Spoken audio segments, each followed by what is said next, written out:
در تاجیکستان سالهای زیاد میان جوانان اختصاصهای گومانیتری، طب و ورزش معروف است.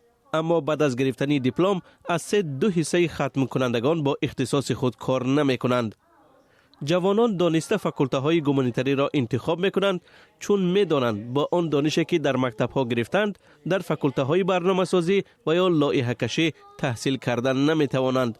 انجینر با فکر من کمتر قیمتر است نظر به همه چیو نظر به مناسبت های بین‌المللی.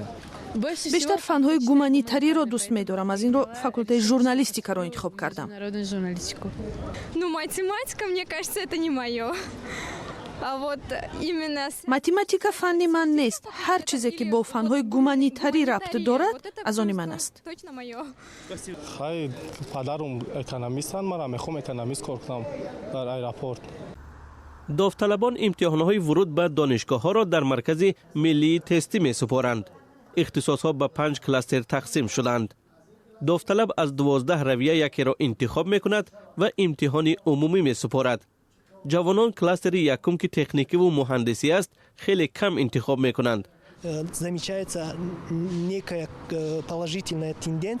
اگر انتخاب داوطلبان را با سال گذشته قیاس کنیم، در سال 2017 از شمار عمومی داوطلبان 83% کلاستر اول را انتخاب کردند. سال جاری باشد 92% داوطلبان این کلاستر را انتخاب کردند.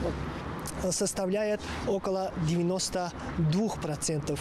ارتش حقوقشناسان و اقتصاددانها و منیجرها و ورزشکاران سال به سال می افزاید، ولی جایهای کاری برای آنها در کشور نیست.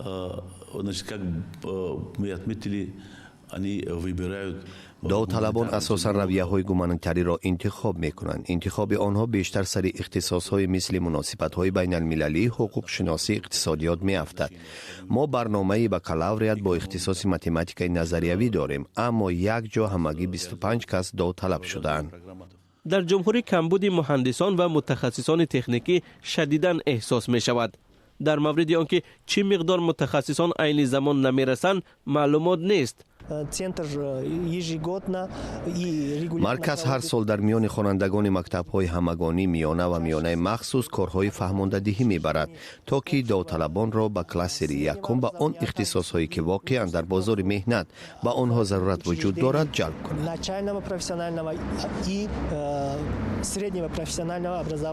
برای تغییر دادن وضعیت تنها کارهای تبلیغاتی کافی نیست، بلکه نفوذ و اعتبار کسب‌های تکنیکی را باید بالا برد، سطح دانش میانه را بلندتر کرد و زمینه مالیوی متخصصان این ساحه را بیشتر نمود.